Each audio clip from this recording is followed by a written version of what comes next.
Shake it off, shake it off, shake it off. Ah, shake it off. Whatever it is, shake it off. Shake it off, shake it off, shake it off. Yay! What's going on, my glamorous girls? Hey, hey, hey. I say hello, Hey, hello. hey, hey. Hello, everybody. We are here, we are here, we are We're back. back. We're back. Where we back No, from? we back. Ain't nobody been on no vacation. We I have know, been to I know. Hawaii. No, We had some excursions. We had some little yeah. Some overnight folks over there, thing, they had some excursions up there. Oh, they've been away. Oh, yeah. We get into that. Yeah, we have to get What's into that. happening, girls? What's up? It's a happy Saturday. It's a great God day on Wyoming. I'm Peg. I'm Linda. And I'm Sharon. And we are 4SistersLIVE. And we are live and we're back. Like I said, there's so much going on. It's like, Woo. what do we do when we've been going through? Yes, take a deep breath. We'll take a deep breath. Yes. Exhale. Just exhale, woos out. But anyway, we're going to make it happen, Captain. Come on in here, everybody. Love, like, share our page today. Y'all got to be on here today. It's a wonderful topic, although we already know it's the first Saturday in June, guys. It's June. Already. Believe it. Oh my God, it's going too What fast. in the world? Literally. Literally, it's June. Woo. And it's a lot. Unbelievable.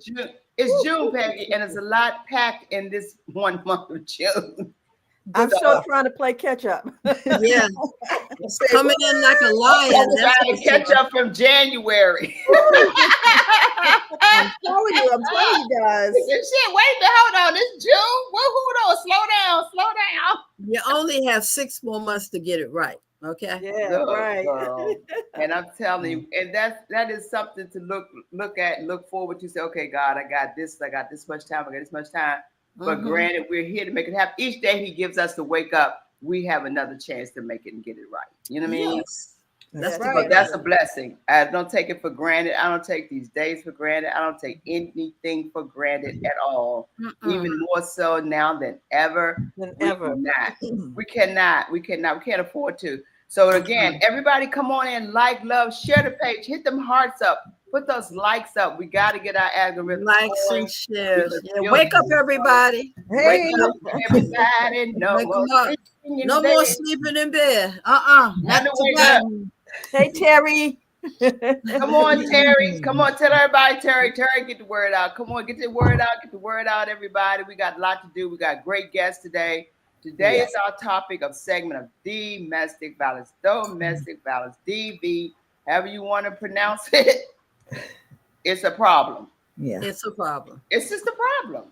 And it's still happening. It's still going on. People are still suffering. People are still going through. Those who thrived and survived it, God bless them. But you know what? It's still there somewhere that you have a story to tell. You have something that you can relate to. You can help other people. And as we say all the time, share. So many people don't want to share. So many people want to keep it secret. Don't be secretive if you don't have to. Help others. Bless others by your testimony. Yes. You know what I mean? Bless others by your testimony, because your testimony can save someone's life. I know I've had so many women and men, believe it or not, come to me and talk about their testimonies of their life and what they've gone through in their relationships and things like that. So let me tell y'all something. Relationships is not just for those who don't really, it's a stigma. You know what I'm saying? Oh, you got to live in this neighborhood because that's why you're going through, or you got to be making this kind of money, or you just that and the other, or you like this, or you that. It's not that. No. Domestic violence has no discrimination, none whatsoever. Absolutely not. None whatsoever. And so it's just a lot going on as it relates to that whole realm of domestic violence, whether it be mental, whether it be physical, whether it be financial, whether it be sexual, whether it be that it may be mental. It's a lot to absorb in these 5 areas of domestic violence, ladies and gentlemen. And because we are strong women on this platform, do not mean we haven't gone through anything. That's true. Absolutely. That doesn't mean that we're smiling, that we may be crying inside. Doesn't mean anything. But hey, we're here because we can now tell you how you can overcome, how you can move through it, how you can get past it, how you can help others. And this is our platform of 4Sisters Live, where we, all four of us, including Charlene, shout out to her. She's out today. We got our lovely other sister Sharon in for her. But let me tell y'all something. We are sisters of a group that we support each other. We should be able to come and strengthen each other in a time when we are down. Yeah. Right. Each other up. Peggy, what do you say to that? Because I know you started this whole piece and you are the leader and you're the head of what's going on here. This is your baby. Tell us something about your vision, why you started this, really. Well, we came out of a domestic violence living with my mom and dad. So I know what that looks like. Okay. And I think that's what kept my 5 sisters and I together, connected today. And I'm just so glad that we have this platform that we can talk about it now. Years ago, I couldn't talk about it. Now. And why is that? Were you shamed or something? Or you felt like nobody but my family going through this? Why should I say something? Because I'm ashamed. It was a lot of pain. And then at the same time, I thought my family was the only one that was dealing with this. Until you begin to talk to other people and realize your situation is light compared to theirs. Right. Yeah. Right. You follow me? Yeah. Yeah. So I'm just glad that we got this platform. And the reason why we're talking about it is because when we came together, and Sharon can tell you, when we began to talk about networking and coming and sharing what we were doing, we noticed that the conversation was changing. And women were talking about domestic violence, and they were talking about health and wellness, and they were talking about what are we going to do with our young babies. And then also the main topic was entrepreneurship. How do we build our business? Exactly. So that's how domestic violence is an issue with us today. We decided to take those issues that we were talking about in a networking environment and bring it over into this platform. So that's why we are here today talking about domestic violence. Yeah, we've had so many stories and strong stories and some powerful stories and everything. So, women have done what they needed to do to build something. They took their pain and made it out of a purpose. Yes. And that's going on a lot, even within our Sister for Sisters network. So many of our women have taken their pain and turned it into a purpose. Sharon, you've done some wonderful things, even writing your book, and you had a combination of women who come in. Tell us about your book and how did that help women doing that with you? Thank you. Why? Well, the name of the book is Embracing My Sexy 60s. And don't let the name fool you, because basically these women, I wanted them to tell their stories, good, bad, and the ugly, because we have been through some things, coming into our 60s, we've experienced so many things, and we're empty nesters by then. We're starting over, we're starting businesses, we're starting over in relationships in some cases. And yes, there were a few who told their stories that they had gone through domestic violence. So it was just amazing to read the stories of the women and, just to give some inspiration to those who are reading the stories, because they can relate to some of the things that the women are talking about. So I think that was the biggest blessing, was just to be able to share with others, where you have been and how did you get to where you are. And it gives inspiration to those who haven't gotten into their 60s yet. And it also inspires those who are already in the 60s and beyond. So it's not for just women in their 60s, but I just wanted to highlight the women who were in their 60s and could tell the stories that could inspire others. Yeah, and while you're talking about your book, just go ahead and tell people where they can still continue to purchase it, Well, absolutely. They can embracingmysexy60s.com is my website, and you could email me directly at Sharon at embracingmysexy60s.com. And you can get the book directly from me. It is also on Amazon, but Amazon gets the money and I don't. So get it through me. That's right. That's right. That's awesome. That is really awesome. But no, we're going to talk more about our domestic violence. We're going to be sharing with our lovely guest, a sister who she's new to us, but we're going to take her and put her on our wings eventually, right? But her name is Kimberly LeBeau. And she's going to tell her story, her compelling story about what's happened to her, how she's overcome, and what's going on with her and things surrounding her domestic violence experience. So we're going to get to that. But in the meantime, there are some other things to get out of the way. Let's go in a happy place. And let's say happy birthday to some happy birthday folks. Who's celebrating a birthday? Oh, my goodness. Okay. There's so many. Let me just shout out Maria Thorpe, Elena Aiken, Janet Tompkins, Dr. Lloyd Dorsey, Wanda Washington, Cashel Harvey, Joyce Mario, Diamond Petty, Alicia Anderson, and our own board member, Senator Barbara Robertson, will be celebrating her birthday on June 8th. So we got to shout out. We have a lot of birthdays in June. Oh my goodness. Birthday babies. My sister Tippy's birthday is in June. Happy birthday, sis. Happy birthday. 14th celebrating. So big celebration in June. Big celebration ahead, child. Talking about people celebrating birthdays. And then this is June, which is going to be officially summer. Coming up in June, it's officially summer. Actually, this is some other things happening in June. Like this is the class of 2025. Congratulations to all of you all who graduated in class of 2025. Donna Jackson says she's celebrating her birthday in June. Hey, Donna. Yes. Oh, hey, everybody, shout out somebody who's celebrating a birthday. We want to say happy birthday. And there's more. And there's more. Absolutely. I have a celebrity birthday coming. Oh, Donna Jackson is a June child, she says. Okay, yay. Happy birthday, Donna. Mommy said yay. Hey. Yeah, put it out there. Who do we have, Lynn, who's celebrating or celebrities having a birthday? Our celebrity birthday is, drum roll, picture, drama, is Jimmy Jam. Yay! My name. Yes. Yeah. Give me some claps, claps, clap, clap, clap. Yeah. Yes. Jimmy Jam was born June 6, 1959 in Minneapolis, Minnesota, USA. Oh yeah, he come up in that era when music was right. For those who don't know, he is a composer and actor and known for his 64th Grammy Award premiere his ceremony in 2020. He's also married to Lisa Padilla since June 25th. So how about that? Then they have 3 kids. But we know him also with Jimmy Jam. Was it Jimmy Jam and his partner? Terry Lewis.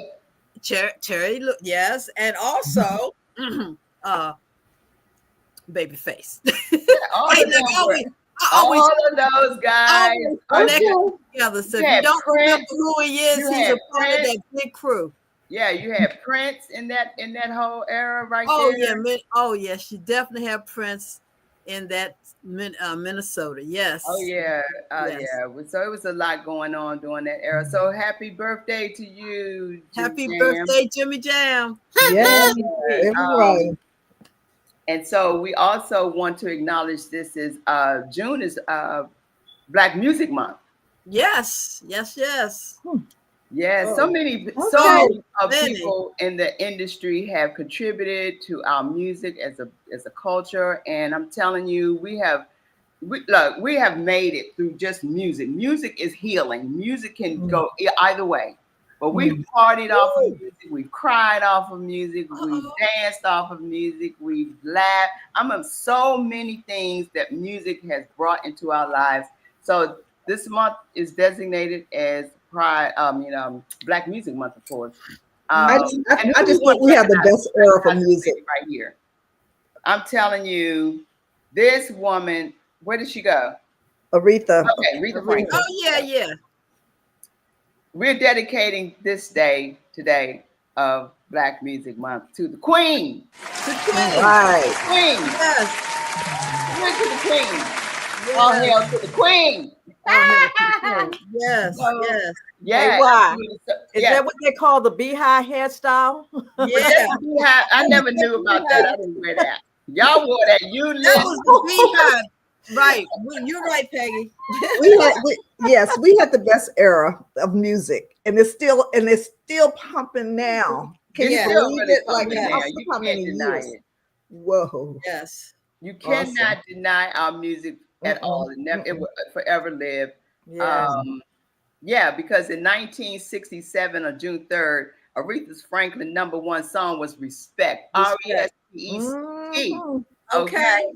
Yes. So that lady, she has so many songs. We take the whole show to talk about how many songs this woman contributed to the Black history of the month of June and on and on and on in our lives and in our history. She contributed so much. Right. So we salute you, Queen. Yeah, Heaven Smile continuously on this woman. Rest in heavenly peace. So yeah, and speaking of that, this is being a Black Music Month. Their BET Awards is coming up. Awesome. Monday? Yeah, this Monday? Yeah, Monday. So y'all tune in. Kevin Hart is hosting. That crazy. Thanks for the reminder. Oh, love it. I saw a picture with him and his children. They're grown up so much. I think one of them to graduate. I think his son. And he was like, which your son is taller than he is. When your children I was going to say, I'm sure. Your children's looking up to him. Yeah. He said he's so proud. So and it makes you proud. You work hard for your children, and they grow up, and they make you proud when they go to school and they graduate. They're doing great things. So congratulations to him and his family. But yeah, he'll be hosting the BET Awards, and we're going to be watching out to see what happened on that. For real. Oh, yes. Oh, yes. And so speaking of other things happen, it's Pride Month. We don't discriminate. It's all good. Happy Pride. Yes. It's a lot happening. It's a lot happening. This actually is hosted here. Fashion show that I went to that you invited us to. Yes, we had the fashion show last Saturday. That was a wonderful fashion show. Oh my goodness. It was cold outside, but we were warm inside. Okay. I thought it was going to be this weekend. It was last weekend. It was last Saturday, and I'm telling you, it was the most beautiful fashion show. So much. And they said the children came, honey. They slayed. Yes. They came, baby, and they slayed. They worked that fashion, didn't they, Linda? Yes, they did. Wow. So it was an outdoor event. It was an outdoor event. Janice came. Right. Yeah. Janice, wow. Yeah, right here in DC, y'all can still come to DC, Yeah, it's a lot still going on. It was downtown DC, all right? Well, actually, the World Pride is hosted here in DC this year, Pride 2025. Oh, really? Yeah, I have another event. Everything is going on. Actually, they have a big tent, a big stage down at the Kennedy RFK Stadium. Oh, really? So you're going to see the big stadium with the I didn't know. That's right down the street from me. Oh my goodness. Yes, y'all go down there. They got a lot going on. They have J-Lo is hanging out, a lot of celebrities, a lot of talent, a lot of music. Y'all come to DC. And that's this weekend? Is that this weekend? Yeah, it's going on. Look at your calendar and you go down there. They have all kind of tents set up for vendors and everything. Oh, wow. Yeah, go down there. Yeah, East Capitol Street. Everybody know what RFK Stadium is, and it's right across on this block across the street. And it's a huge stage.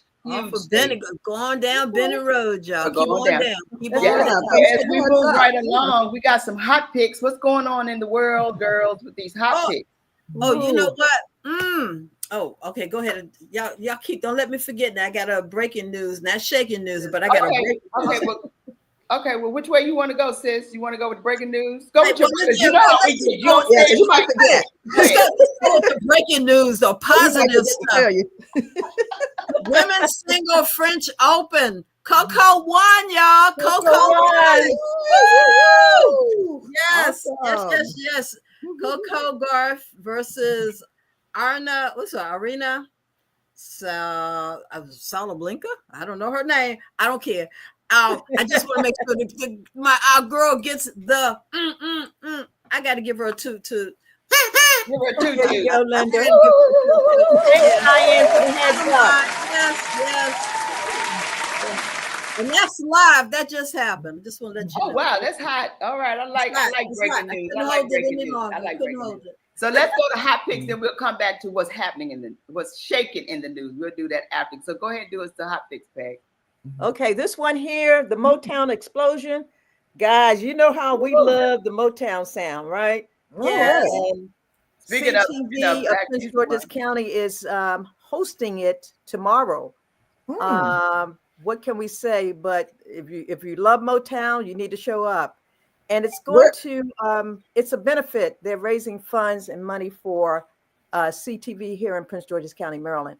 If you want to learn more about it, go to our website. It's 4SistersNetwork.org, and take a look at our calendar. Okay. Here's another one, Wawa. This is one of our partners, Watati. They're having their gala, the 2025 gala. It's going to be simply wonderful. If you have been involved in what we've been with, Sharon can tell you the entrepreneurship modules and sessions that we've been wrapped around. They've been off the chain. Yeah. And she is our partner. And so we're going to show up for this. It's June 14th at the University of Maryland. And so if you want to learn more, go to our website. This one here, why I'm going to pass it to you. A virtual. Yes. All right. Yes. I'm just saying yes. I'm on mute. Anyway, ladies and gentlemen, you see the date, you read it, you see it. September 19th to 21st. Get your tickets. The Giz, Year of the Mississippi Bullfrog, held at the Warner Theater. We at the Warner Theater. We're connected, started with Live Nation. This is huge. We just finalized our final picks for our lead and others who are going to be participating as our whole cast on Thursday. So now everybody's geared up, ready to rock and roll. So we need you to go get your tickets. It's going to be awesome. We're going to be talking more about it. But yeah, the Giz, Year of the Mississippi Bullfrog. And it's going to be all that and a bag of chips. So y'all big time. Y'all at the Warner. All right, now.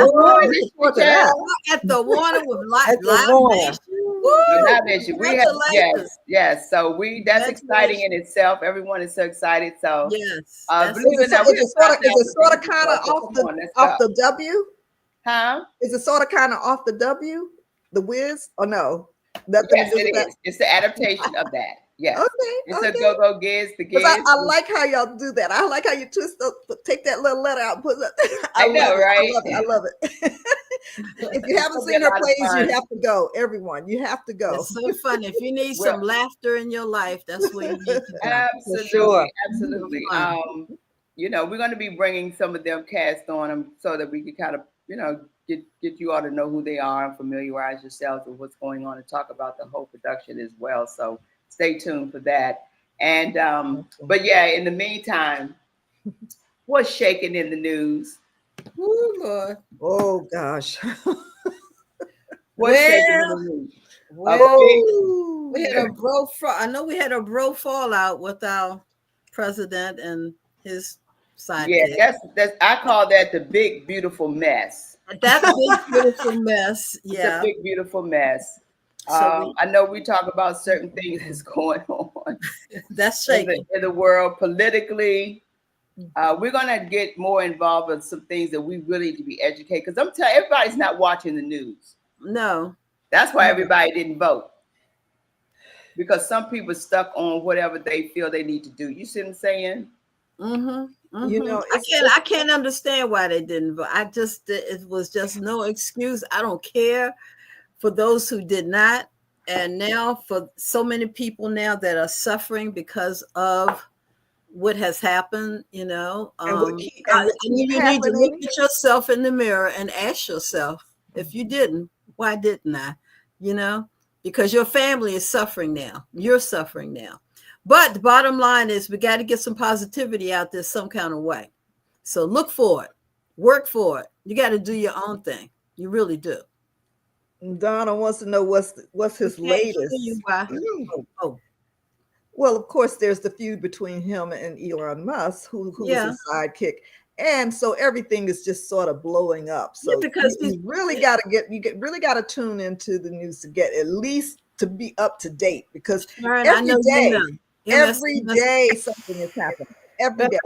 Well, that's why we're talking about what we're talking about today. All of it is inclusive as to how we are being domestically abused. How is this going to affect us? That's just it's going to affect us. It is affecting us. It's going to affect us. So that's why everyone. Yes, everyone because across that big ugly bill was ugly. It was really ugly, and it wasn't about us. We're going to be the ones paying for that big ugly bill. Yeah, So they're cutting some really major things like Medicaid, Medicare, you know, the the what is children's lunch, that programs, cutting down hospitals. programs. It's just really a sad situation, and we All have the way got around. to we've got to listen and do something. We have to stand against this. This is, you know, if you don't stand for something, you fall for anything. Yeah, we that is so definitely true. got to But stand we have to get up. We have to get out there and just, you to know, the streets, y'all. Yeah, it's a lot going on This in stuff. that respect. I just think they're playing on the heartstrings of the people, of us, no matter who you are, no matter it's your all about background. fear. It's all about fear. They're trying to It instill is. fear, and you know, we just have to And fight we've back. overcome that fear. So we can't go down under it. If we don't do anything else, support Black businesses, support international businesses, support people that you know that are in business, because they're the ones who are going to feel this, because they're going to have to pay for so much more for a lot of their imports, etc. But your family needs certain things, and you're accustomed to certain things. So you know, so you need to really look in your neighborhoods and in your city and in the country to find other sources so that you can support each other. Thursday, children's lunch was still on. They say, really, I just saw Thursday, the children's lunch program was still on. Thank God it's still on. But you know what, guys? We need to give credit to what credit's due. I have to shout out Dr. Jamal Bryant. Oh, yes, he is taking a stand. Yes, and we have to follow him. Yes, with you, Peggy, 100%. Yes. He is out there on that forefront. He's on the front line, and he's really fighting for us. He is our modern day king. We need a bunch of fighters with him. Yes, and he's fighting for us. We're praying for him totally, for his family and for his church, and out down there in Georgia, because he's taking on what God gave him. When God gives you what he needs you to do, you step out on it and you do it. Yes. You're doing it. Yeah, and you do it. And he's been doing it. He's not new to this. He's true to this. Reverend Pastor Jamal Bryant has been doing this for years. Yes. It's just his time because of the time that we're living in. Yeah. And you all, please stay tuned to what's going on. Stay tuned what's happening in your community. Don't stay asleep. Please wake up. Please wake up and know turn that on your stations. If you don't want their stations, turn on your stations. Bottom line, that's where you need to be locked in to all of your stations that support you. There you go. Well, Peggy, I'm glad you mentioned Pastor Jamal Bryant, because he's out of Baltimore, so you would know a lot about his history in terms of Baltimore. And I remember him when he was a kid. We all belonged to his father's church, so I followed him, and I've seen the growth in him, and just proud of him. Just taking the stand to say, look, this is what we need to do, and take the lead. He's taken the lead and have done it. And is doing it. And I want to say this, and we're going to move on. Other churches, please come on board. There are other churches that are not. This is the time that it is up to the church to lead and talk and be that example, to tell the people what's going on. We understand God is good, God is great. We got that. We need to hear some things that's going to save our people, save their souls, and save their lives. Yes, absolutely. And so I just say to other churches, please come on board, get with it. Don't, just sit back and not be about helping our people, because people are just going through a lot. They're going through a lot. And what they do, they run to the church for their saving grace. They say we go to the rock, we go to the church, we go to the shelter. Where there is a shelter, we're safe in his arms, in the shelter of God. And this is where people go when they can't find an answer. So please, churches, if you aren't on board, please get on board, help and save our people, to save our lives. Bottom line is talk to your pastor. And talk to your pastor. And ask her, what can we do? How are we going to move forward? What is your stance? What's the plan? What's your plan? What can we do collectively? Absolutely. Right. Plan. There has to be a plan for our people. That person's head might be stuck too. So, you really have to bring it out, and you're paying your dues every single week. that you attend. So therefore, yeah, you need to find out, talk to your pastor and find out where your pastor's stance on all of these things. I agree, Linda. Yes. I want to know, well, we're going to get into it in a few minutes, but this is something special. We're going to definitely move on. We have a special congratulations to a young lady that has been helping us behind the scenes. She's been such a sweetheart, and we want to show her how much we really, really appreciate her. She graduated May 15th at a college. And so we're so proud of you, Marty Dunmore. Oh, congratulations. Congratulations for helping us doing this with us. Marty, you have been such a She's backstage. We need to bring her front stage. Everybody knows who Marty is. She's behind the scenes somewhere, She's but behind Marty, the scenes. you know, we appreciate you. Peggy, you want to say something special because you were the reason Marty is with us today. Oh man, I'm so proud of Marty. She has been a jewel. Day one, when she reached out to me on Facebook and said that she wanted to be connected to our organization, I said, that's only a word. Marty, this young lady stepped in, and she has not stopped since she came on board. Maybe about 4 months ago? Yeah. And I said to her, I hope that we're not overwhelming you. And she said, whatever I got myself into. You can't get rid of her. But she graduated from GW. GW, Yes. That's awesome. George Washington University. So congratulations, Marty. Congratulations, Marty. Gotta take her to lunch. Hey, what? And you remember, she went us to New York. Yeah. Yes. She saved us. She came all the way to New York to support us. I say, who does this? I mean, she's and a put young us lady. on She camera on by herself. No one Times Square. Yeah, Times Square. Remember, yes. And I happened to turn around. I didn't know she was. I turned around and she's standing. I'm like, where did you go? Wow. We got the camera in her hand, holding it up. Awesome. Like, yes, it was. Oh my goodness. We're so proud of you, Maddie. We're so proud of you, sweetheart. We could not have done that without you. Yeah, absolutely. You go, girl. You go, girl. What'd you say, Sharon? No, I said I was just repeating him. You go, girl. Yes, girl. Yes. So we're going to get one other piece that we have to do. We want to shout out our business owners of the week. This is something that we want to spotlight, and we did a good job for the month of May, but we're going to bring May and June together and have them come live on my segment, which is the fourth Saturday of the month. But since we're in June, I wanted to salute one of our sisters for the week of June 7th, which is today. And that is Dr. Florence Champagne. Let me pull her picture up. Yay. Oh, there she is. There she is. Yeah. If you don't know, Florence is the CEO and founder of Open My Heart Foundation. And due to her own personal experience, she's able to talk about it. And thanks to you, Florence, we salute you, and we look forward to the conversation at the end of the month. Okay? Yay. Thank you, Dante. Awesome. All right. Congratulations. Congratulations. She's out there doing it, making it happen. So yeah, she's a lady. Yes, and her bill was passed as well. Yes. The bill was passed as well. Yes. Oh, that was heart disease. Yes. Congratulations. Oh my God, that was an awesome achievement. Awesome. Yes. And, yes. Along with, now there's special with tests Jamila Woods. Yeah. Mm-hmm. Absolutely. Has to do with heart disease. We're trying to.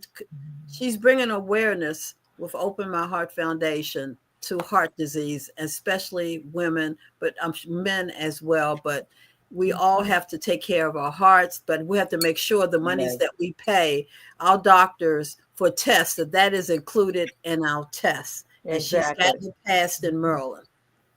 Yes. You're right, amazing. That's an amazing feat. Amazing. Yes. Absolutely. Amazing.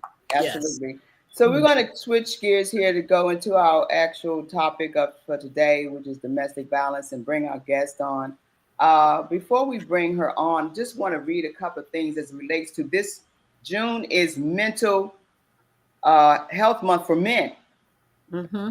You got that, Dante? We're showing that, excuse me, Men's Mental Health Awareness Month. Yes. And so many people are going through mental. Even May is Mental Awareness Month, but June is Men's Mental Health Awareness Month. And we got somebody sitting up on 1600 Pennsylvania Avenue that has a serious mental issue. Send them Tell me all to him. it's a whole mental issue going on here. Yes. And I digress on that a little bit because it's a lot going on here. Because when you're running the country, your mind has to be right. It has to be on point. It has to be about things that are inclusive with people. But now you're excluding people. You're talking about it's all about you. And can you imagine how many women go through a narcissist who's dealing with an issue in a relationship when it's all about them. The wife have to be about doing for them. If you don't do what I need to do, you're going to get beat. You're going to get hurt. You're going to get abused. You're going to go through something. And women have taken on so much dealing with men. As we're talking about men and mental health, what's going on? And it's mental. Mm-hmm. Yes, it's the mind. It's a lot. So it says 2.3 million Americans affected by bipolar disorder, and an equal amount of men and women, though, develop the illness. The age onset for men is between 16 to 25 years old. It also goes on to say one of the leading causes of disability in America is schizophrenia. Approximately 3.5 million people. Yes, 3.5 million people in the U.S. has been diagnosed with this illness, and 90% of those who are diagnosed are of age men of 30. Wow. You know what I'm saying? And so men and women develop the same mental disorders and continue to have these experiences when it deals with the symptoms with your mind and your mental. Mm-hmm. And so we all go through this in our community, in our lives, in our family. That's why I said it doesn't discriminate who you are. Mm-hmm. Women, men, we all go through it. But because women, when we marry men, it's to be careful who you marry, who you're at home with, who you're dealing with, because you never know what's going on with their life. What's going on? The signs. Mm-hmm. Yes, the signs, mm-hmm. Absolutely. The signs of what is going on. Speaking of signs, it's about controlling violent or abusive behavior, anger, irritability, aggressiveness, inappropriate anger, risky behavior such as reckless driving, noticeable changes in mood swings in your energy level or your appetite, the difficulty in concentrating and feeling restless or on edge. And you also, men and women experience symptoms such as feel sad, hopeless, or empty. You feel extremely tired, difficult sleeping too much, not getting the pleasures of activities in your life, and you can't deal with social life. It's a lot. So when you're dealing with all of these things, you can't help but lash out, and then your energy and your life, and it affects you in so many different ways. You wonder why with somebody you get with that you do not know. That's why it's important for you to understand who you are linked up with, right? Who you are connected with as it relates to relationships. And the bottom line is also, if you find out, you have to know when to leave. Yes. You have to get out of that situation. Don't stay in that situation hoping and praying that it's going to work. And what really is so interesting, Linda, when you're saying that, my mind goes to this Diddy trial where the women and the women are going on. Cassie talking about all these things. How many women, and so many women have gone through just these essays, but we know it's sexual assault. It's all a part of violence in itself.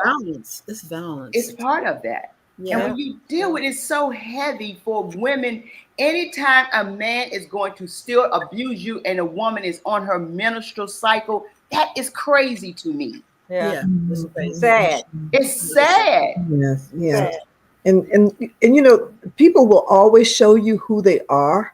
You just really have to look for those signs, just like we said, and you know, the red flags, they're there. They you know, in our instinct, a woman's excuse me, intuition, her gut that tells her something is not right. You have to listen to that and follow your heart and follow your gut, you know, before you get yourself deeper into relationships like that. Yeah. I want us to bring in, while we're going on this conversation, so we won't miss a beat on this, I want us to introduce, and I'm going to introduce our guest who will be coming on to talk about her experience and things that she wants us to know as it relates to what she has gone through in domestic violence. And Kimberly LaBou is an accomplished speaker, author, award-winning publisher, a certified master life coach with a passion for empowering others. She is at the helm of LaBou Publishing Enterprise, the CEO and founder, and her award-winning publishing company was created for the independent of self-publisher to provide expert guidance and unlimited support to help them to recognize their brilliance by sharing their stories with the world as writers. Her expertise in publishing industry has earned her numerous accolades and awards for her work with other and dedicated work in her experience in the literary industry. She has become a respected leader in the field of writing and publishing. Kimberly has inspired authors around the world to reach their full potential and achieve their goals. We want to let Kimberly know that we appreciate her for coming on the show today because she has a lot to share. As she says, we all have a story to tell. We just have to be willing to dig deep and find the courage to release it. Come on in here. I love that. Thank you for being with us. Hello. Hello, girl. How's everybody doing? We're doing great. How great. are you? Great. Good. Thank you so much for having me. This isn't something that I tend to talk about a lot, so because for me, it's behind me. And so, but I know that it is important for us to share our stories, like you all have been saying, to help somebody else who might be in the same situation that we may have found ourselves in one time or another. And so, geez, I always feel like, where do I begin with that story? So because it was many years ago, it was my last marriage that I was in. I say last because it was not the only. That's a whole different story. I'm on the show. Okay. Oh no, okay, go ahead. Oh, Peggy was talking to somebody else.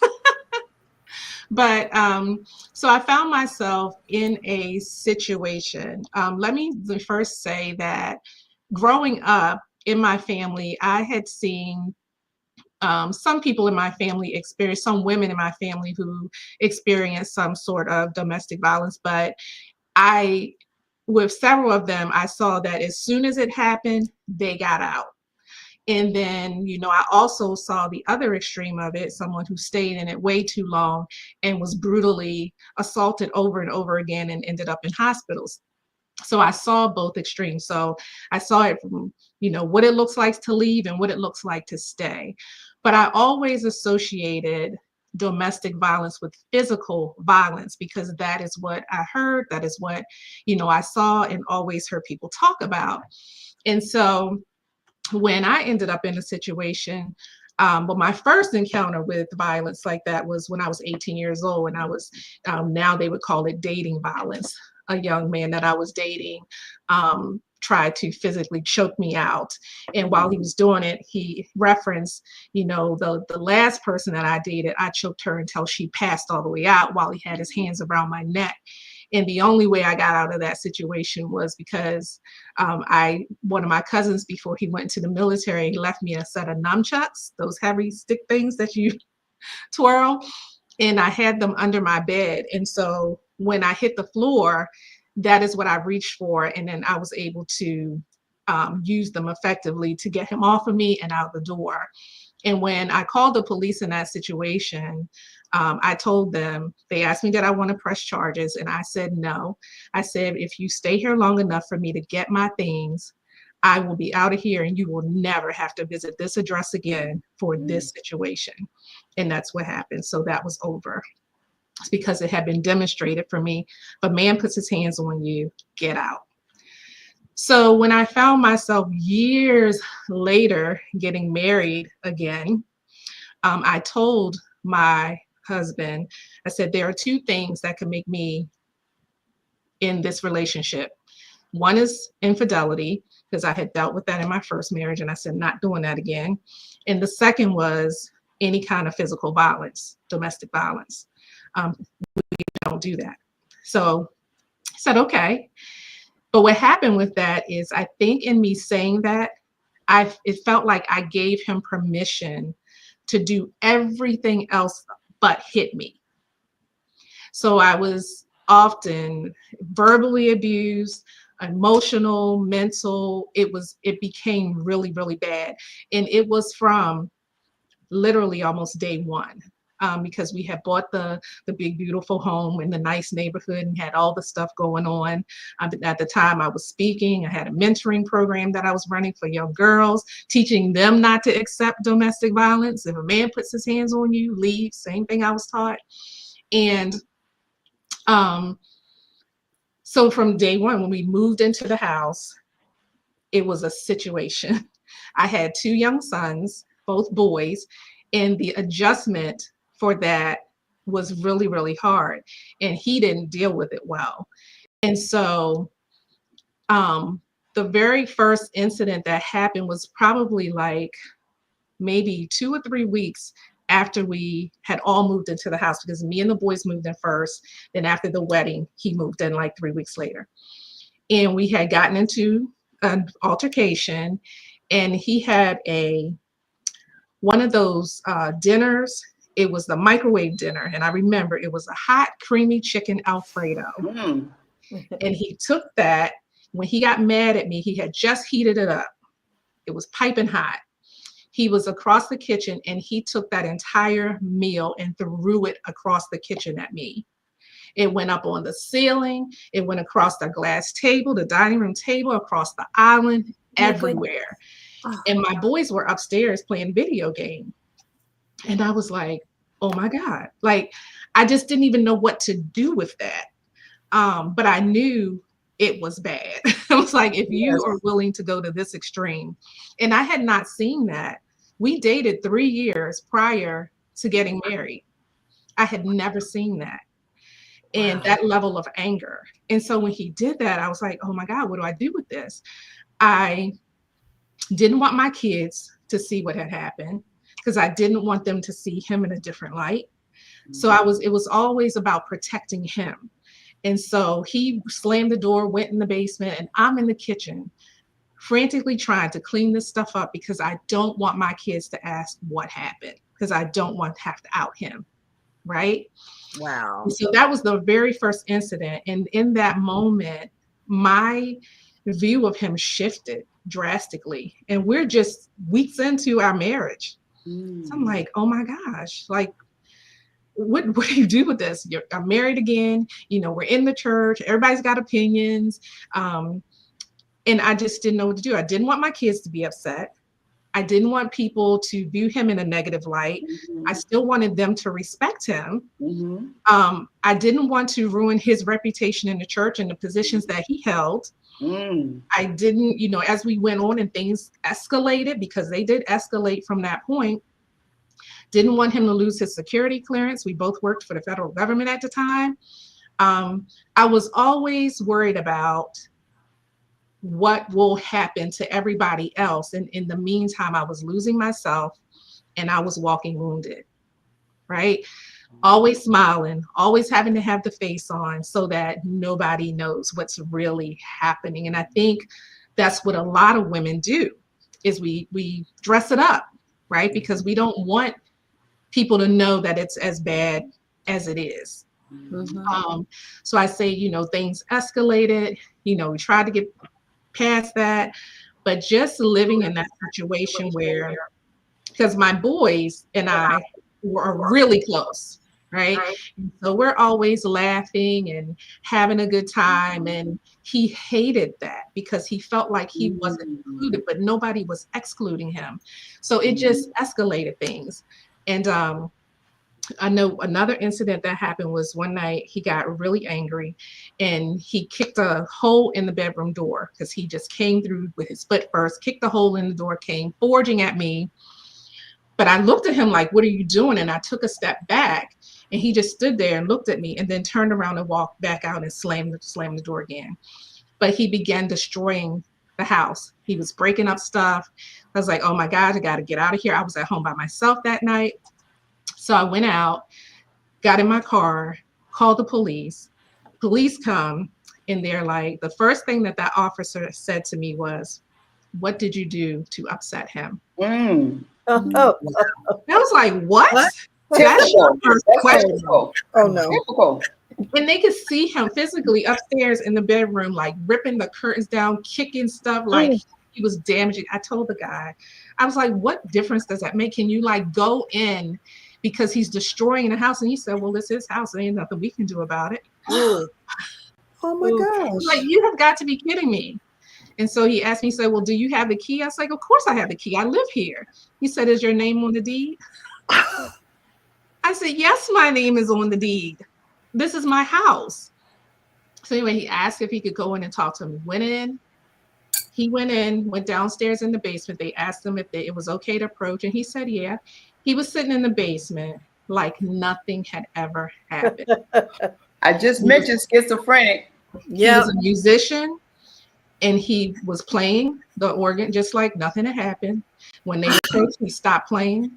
They asked him if he was all right. And he said, I'm fine. The cop looked at me and he said, well, he said he's okay.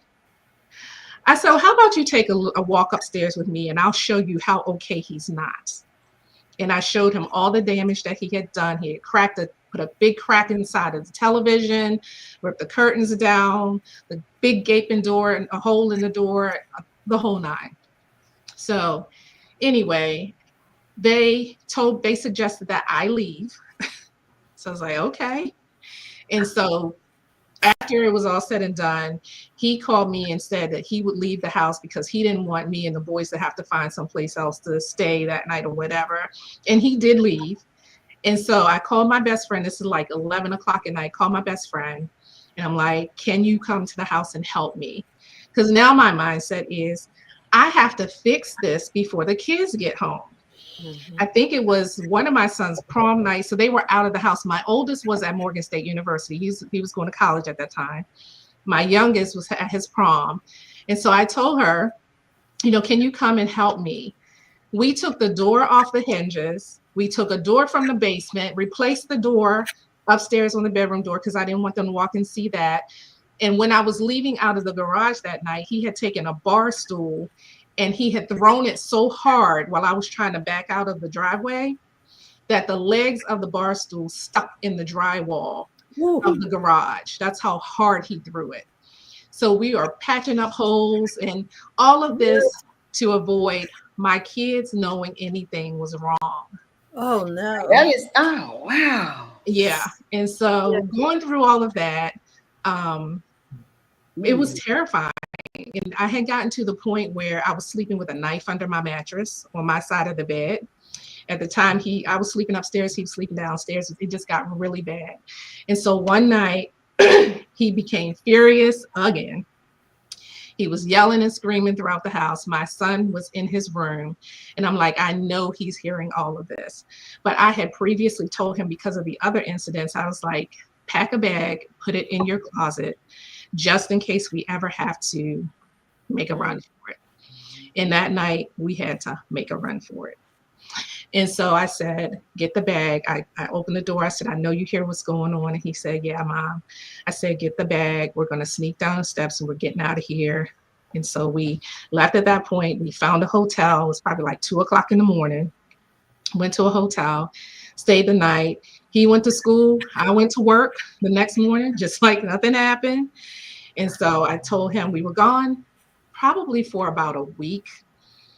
But I was running out of money, right? It's like hotels are expensive. I had friends that were putting money in my account. And I'm like, oh my gosh, like, how did I get here?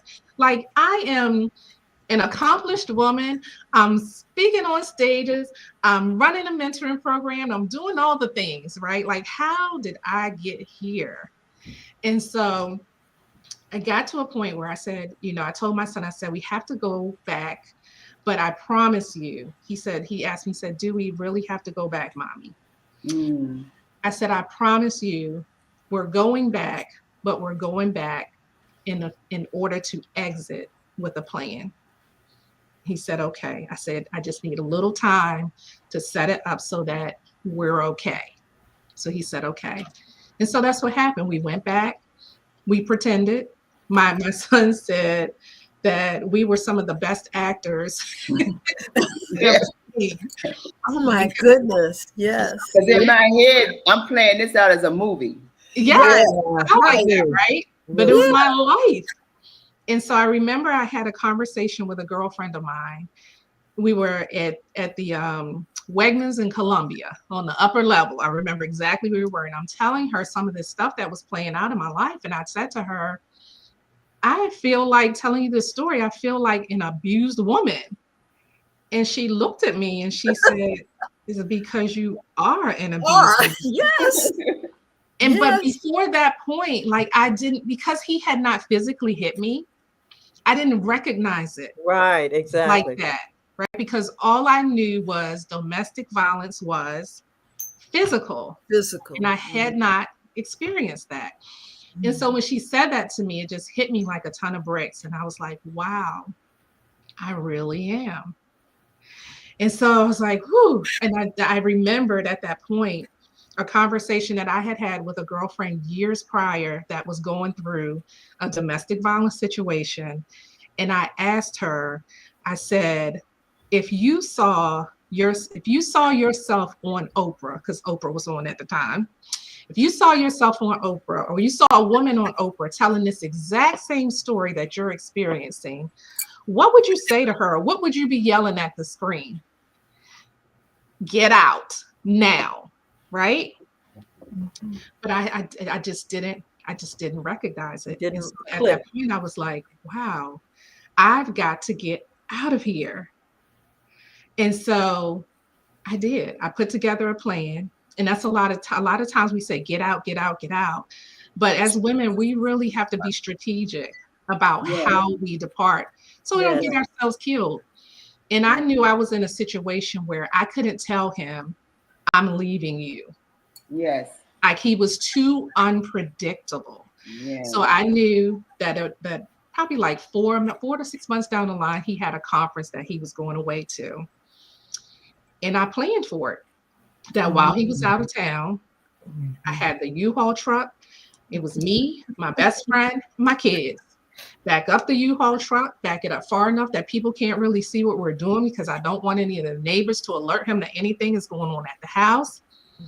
We sold my son's big bunk bed set he had when he came home. He came home one day and he was like, what happened to this bed?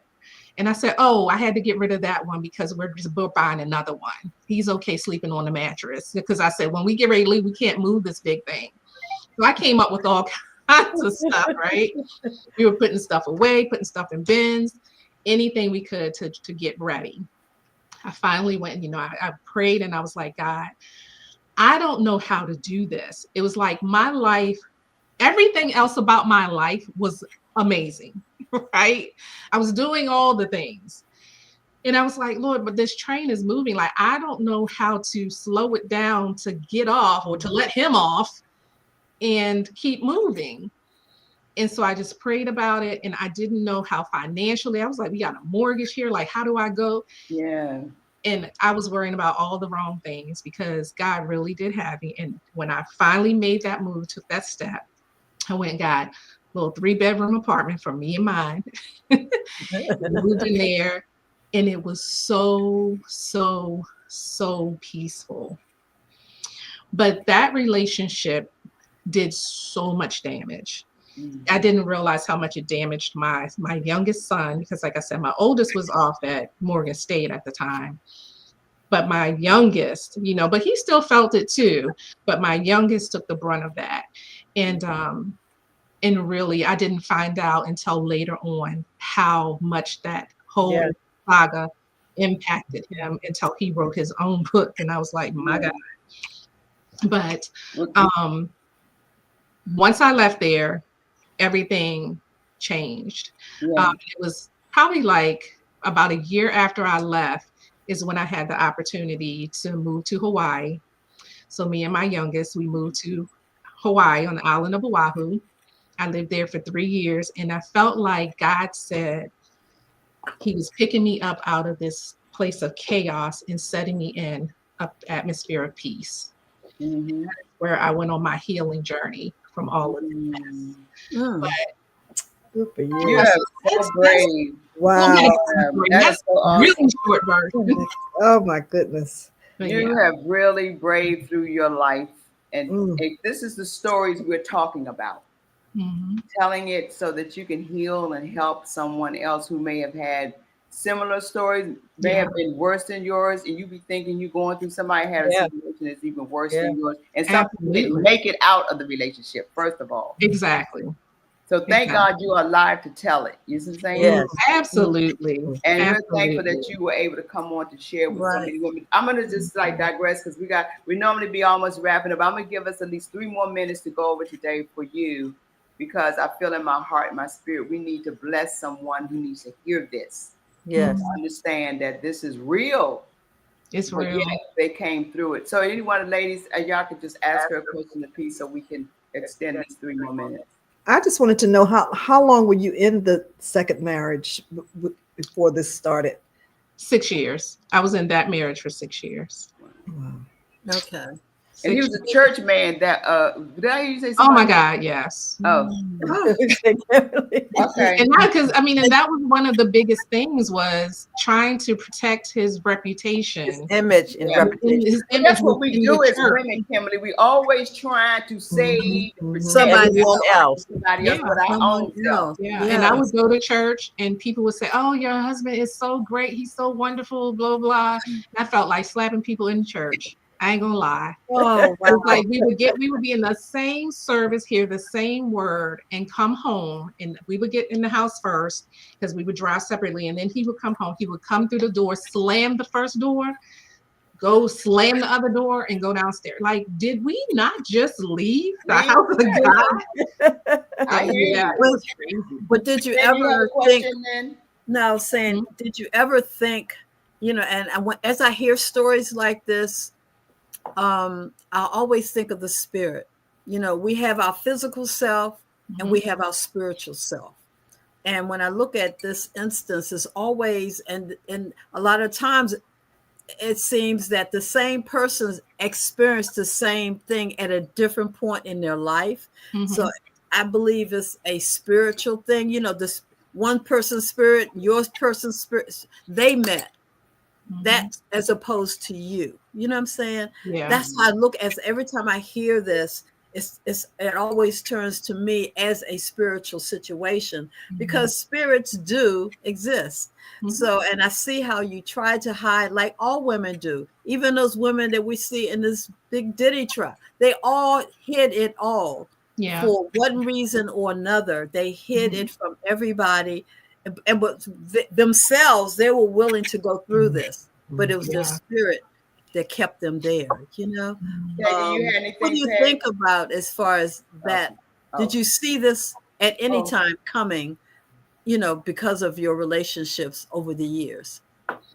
It's funny is when this happened, my pastor called. When I finally left, my pastor called and asked me, like, she said, "I just want to know what was the last straw, because I don't find you to be a woman who would just like up and walk away. So I know it has to be something, extenuating." So she asked me that. And then the next thing she asked me was, "Did you see this at any other point in time? Like, was there anything any inkling?" And I said, when she asked me, I said no. But then after a while, I thought about it. And back when we were dating, because like I said, we dated for 3 years. There was an instance when I was talking to him on the phone, and he got upset about something, and he yelled at me so loudly, and it startled me, and I hung up on him. And I thought, what the heck was that? Because it was just like almost rage, right? Yeah. And I didn't talk to him for a few days, and he was like, "Okay, you're like blowing this out of proportion." And, I got upset. It's not something we can't get past, da, da, da. And so what happened with that is I told him, I said, "That's not something that I can live with. So I don't know what that was, but it can't happen again." Right. He was like, it will never happen again. Okay. What I realized was he stuffed that emotion and he hid it for the years after that we dated, so that I never saw it again. I didn't see it again until that creamy chicken Alfredo went across the kitchen. And I was like, oh. That's what that It was. was. Back then. Yeah. Such a Back then, bad spirit. Like Yes. we see things Believe. and we tuck them away. Yeah. But that was the just glaring red flag that I chose to ignore. Yeah. Mhm. Ignore. And that's And how what I you found do. myself in that Right. situation years later. Yeah. Right. Peggy, did you have anything? Yeah, I wanted to say to Kimberly, as you were telling the story, I was really waiting for the ball to drop. I mean, because you have not told the ending of all of this. And I'm saying to you, I'm waiting for you to say he came back, he found out where you were, he did X, Y, and Z. So we need to have a part two. I don't mean we need a part two so that you can go into details of what happened. Mhm. What was his response when he finally hooked up with you, so that he knew that this was it? It was done. Well, when I left, I gave a courtesy call because I did not want him to think that Yeah. we had been robbed, because there was an incident where we had been robbed prior to that. Like we had went through a whole situation with that. And I didn't want him to think that's what happened. So when I knew that he was on his way back from the conference, I called and I said, I just want to let you know that I'm gone. Mm. Like, okay, well, what time are you coming back? I was like, no, you don't understand. Like, I'm gone. Like I moved out. And he's like, well, you don't have to do that. I'll go. You don't have to leave the house. Da, da, da. I am gone. And it took so long for that to register for him. He's like, well, you made that decision all on your own. And I said, no, I did not. You have been helping me to make this decision over the last 2-3 years.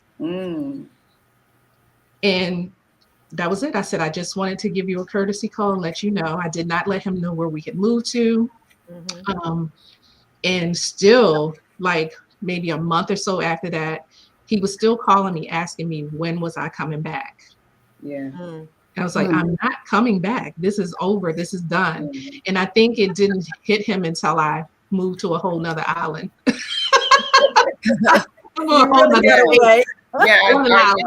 Yeah. So you all did. So what happened with you going to church? Did you stop going to church, attending church, and he attend church still to try to fix it? Like something. He stayed at that church, and I was off on an island. So it's like, yes, I was gone. But in that year in between, like we were going like to 2 different services, so we still didn't encounter. And then he was still doing stuff in ministry at the church, and it was like, really, y'all? Because it had been my home church, and I bought him, he came to that church as a result of marrying me, but somehow. And you all never thought to go to counseling with the pastor about it? We went. We went. That's a lot. That's your segment is not long enough for that whole thing. Okay, well, we'll come back to that second. I know it's definitely got to be a part 2. I know really quickly. We were in one of the sessions where he got upset, and he had his heavy notebook and pad, and he threw it across the room in the direction of the therapist and stormed out of the office. And up until that point, she really didn't know what I was talking about, because he has suppressed everything in there. Because you can go to therapy and you can act like everything's okay. Of course. And that's what he was doing. But that day, she saw it. And I was distracted by the question that's up on the screen that said, was that really a red flag? One argument. People don't. It was a red flag. Yeah. Because the level of rage that was in his voice when he yelled, it wasn't just yelling, it was something else. It wasn't him. And that is to the point where, like, I've had somebody yell at me before, but when he did that, it startled me to the point that I just hung up the phone, because it was like I didn't even recognize what is that. Yeah. And it scared me. So yeah, for me, that's a red flag. It really was a red flag, because it wasn't a normal. It wasn't a normal. Argument. You can hear a difference when someone is speaking with one tone and enraged. Versus they speaking from another. There's a difference between mad and rage. Yeah. And what I heard was rage, but I was like, but it was so quick that I was like, okay. And then, you know, he did the whole sweet talking thing. And I was like, Yeah, okay, well, of maybe course. I overreacted. Right, You know. right. Well, Yeah. we really appreciate you telling you. We are going to have, I mean, it's like I said, we always can go through this conversation because it is a conversation that continually to be going on and on and on. Your life was so much, you can't pack it into one half hour, 30 minutes. It's a lot, right? Unbelievable, But yeah. we got I put it in books. Yeah, I was going to say, that was my next question. Did you write about it? Did you put it in write a book? about it? 'Cause this is a movie, a book. All of the marriages are in one book called A Threefold Cord Broken, What Happens When Christian Marriages Fail. All of the stories are in there. But we want to show a flyer of something you're going to be having coming up. We're going to show that. Can we show the event that's coming up? Yes. Yeah, so this is our book launch celebration for a book that we just finished writing called Single Not Sad. And it's just really highlighting the lives of the women you see on the screen and our singleness. It's ditching the stereotype that all single women are broken, bitter, or bored. There are some of us that are happily single, I being one of them, after the ordeal that I went through. I've been single now since 2014 when I walked out that door. And I'm happily single. You know, if God should happen to come and I hear his audible voice saying, this is the man for you, maybe. But barring that, I'm good. But this book launch celebration is just really celebrating single women who are happily single, thriving, not sitting around broken, bitter, or bored. So if you have time, you can join us. We still have some tickets left. July the 12th. It's at the it's in Columbia, the spa that's in Columbia, the Pearl Spa. It's at the Pearl Spa. So great. Awesome. You want to write, or you can contact me on social media. Okay, what's your social media handle, Kimberly? I'm on it's LaBoo Publishing, or my name. My name on Facebook, at LaBoo Publishing on Instagram. Great. Thank you so much for coming on. We appreciate you. You're welcome. Thank you so much for having me. Yes, thank you. Thank you. We'd love to have you on again in the near future. Absolutely. And we appreciate you. So you continue to be blessed and be safe, of course, and live your happy life, girl. Thank you. Thank you so much. It was amazing. Oh my gosh. Good job, Kim. Thank you. Bye-bye. Yes, I needed us to go over for this today because I felt that it was worth us having this moment to just really listen to her and hear her out. Because it's just so many women that I know connected today and going to connect on later that can say, you know what, that's real. This is a reality that's going on. Yeah. Exactly. I hear something going on in your head, Peggy. What are you thinking? No. I'm just I know. Amazing. Like, woo. Just to have the energy to put it in writing is the key. How do you tell your story when you've been abused and mentally messed up? And I'm just so proud of these sisters stepping up their game and saying, look, this did happen to me and this is real. So thanks to Kimberly and so many other sisters that we have that are coming out and sharing their story. Yeah. We haven't heard enough of the stuff that's going on out in our community. And so I'm so glad that we have this platform that we can talk about it. We can talk about it. Absolutely. Absolutely. Well, thank you, Sharon, for coming on and sitting in for Sharon. Of course, we always want you. Look, we're always going to need you, girl, so stand by. I appreciate you asking. Thank you. Yes. So this has been a great show and a great time. What time is it? It's time for you to walk in your purpose and prosperity. See you all next week. Have a great one. Be safe. Bye-bye. Bye-bye. Bye.